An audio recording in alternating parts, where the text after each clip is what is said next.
Hey everyone, it's Jen. Welcome back to Yarn Purpose. Today I have another designer chat for you.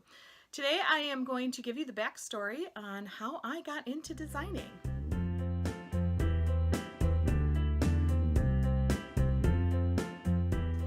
Hey everyone, welcome back to Yarn Purpose. I have a highly requested designer chat for you today. I have a lot of new followers here, which hello and welcome. And I've been getting a few questions about how I got into designing.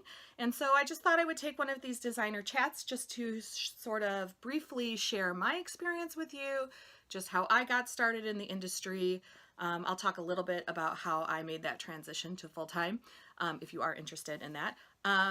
But I know that a lot of people do feel overwhelmed when they are trying to start out and they want to be a knit or crochet designer. So I'm just going to share my experience with you.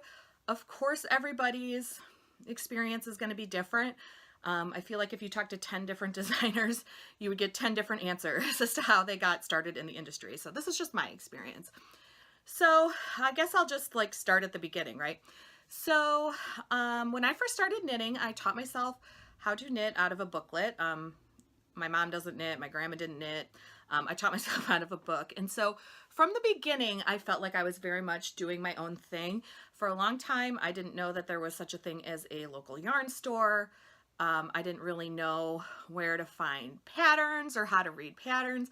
But fortunately, a couple of years after I started knitting, Ravelry came along, and so I very quickly sort of learned about Knitty and about knitting blogs, and then sort of started to follow knitting patterns. But the point of this is that from the beginning, I kind of was just winging it. I would occasionally buy a booklet from the big box craft store and try to fight my way through reading a pattern. But I was always kind of doing my own thing. So after a few years, I finally learned how to read a knitting pattern and stuff. I did get interested, like a lot of people, in designing my own, things. And really for me, I thought it was going to be shawls was really where my interest was.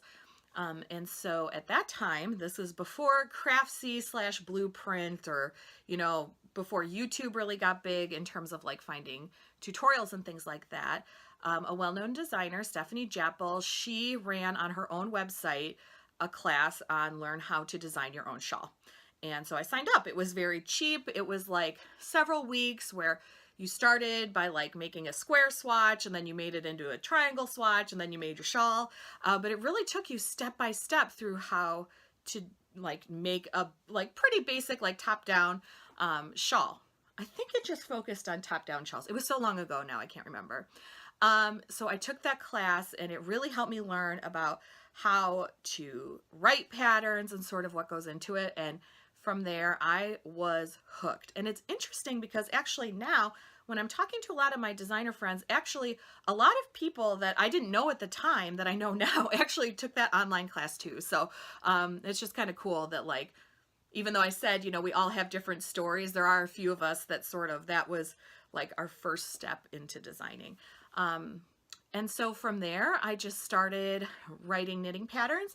And as Ravelry grew, I was able to learn more about writing patterns, about things like tech editors and hiring photographers and, having a nice layout and things like that. So really Ravelry was very important to my career because that's where I learned a lot of stuff. And I would say even now in 2019, there is so much more information on Ravelry than there was, when I was getting started back in 2008 or whatever. And so for a long time, I just continued to work my job in the lab, would occasionally do a new pattern here or there. And then, I wanted to start trying to work with yarn companies and magazines, but I had no idea how to do that. And then I just eventually started to realize that if I went on, at least for magazines, if I went on their website, that a lot of them do have calls for their magazines, they're looking for certain things in each issue. So I started submitting to magazines and then yarn companies that way. And I really liked the design work. And so, I did start to think to myself that, I was not making a lot of money. I want to be clear. But I wasn't making a lot of money doing my designing, but I did think to myself, like, maybe I could make this a full-time job eventually. And so, you know, I started to think about how did I think that I could do that. Working in a lab, I worked for a municipality. I mean, I was not in like some like crazy, like high paying job or whatever. So I felt like I could pretty easily make like knitting and designing a full-time job. You know, I wasn't having to replace like a huge income. Like, I'm just gonna be straight with you. Anyway, I started thinking about it, and I thought to myself, if I could have a knitting book, that could help move the process forward. And now I'm going to say to you what I say all the time. I am a broken record. You've probably already heard me say this. Knitting books are not like Harry Potter, okay? Like, you do not write a knitting book and then you can suddenly quit your job, okay? This is not like quit your job amount of money when you write a knitting book. And I think like everybody who's ever written a knitting book just about will tell you that. But I did think that if I wrote a knitting book, that would help give me like street cred, basically. Like, show that, like, you know, I'm responsible. I can write a whole book. It would get my name out there to yarn stores and other yarn companies and things like that. And so I could help build my business in other ways besides just financial, because I knew that financially I was pretty sure that it was not going to be quit your job money, which it's not. So I just went to the Martingale website. I had a lot of Martingale books on my bookshelf. I went to their website and I found the link that said like become an author. And on there, there was the information on how to submit a book proposal. And I just printed it out and followed the instructions and submitted a book proposal to them. I did not have a lot of designs on Ravelry at that time, but I just thought, like, if I could somehow write a knitting book, figure it out, like maybe someday knitting and designing and teaching and all of those things could become my full-time job. And so I wrote my first 2 books, maybe 2.5. I think I was halfway through my 3rd book when I left my lab job, but I wrote the first 2 books while I still had my full-time job. And I was just slowly built up the business. And I will say, like, if you do want to make it your full-time job, like, you can do it. But you know, a lot of us cannot just like go in and rage quit our jobs and then be like, no, I'm a designer. You know, like, I needed to like build up my business. So I felt like I needed to, so that like when I left my lab job eventually, you know, I kind of had things established. I had income coming in. So it wasn't such a shock to the system that now I'm not getting a paycheck every 2 weeks. And I will say, like, that is very hard. It was hard. Like, writing 2 books while I had to go work 8 to 9 to 10 hours a day in the lab. My job required weekend and holiday work. So, I mean, it was a lot. But, like, if you want to do it, you'll just, like, figure out a way, you know?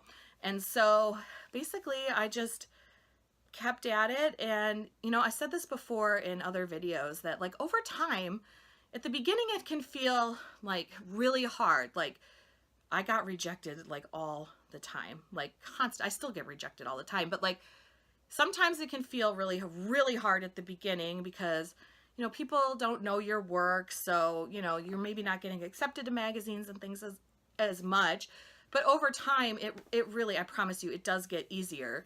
So really, I guess that's like the story of how I got started. You know, and then once I had the books out and stuff, I was able to, like, all of a sudden, then the teaching opportunities started really coming along to where yarn stores and knitting guilds were contacting me to have me come teach. It made that process a lot easier. You know, again, I came from like a lab environment where I just wanted to like be by myself in a lab. So like that reaching out and trying to like sell myself is hard for me.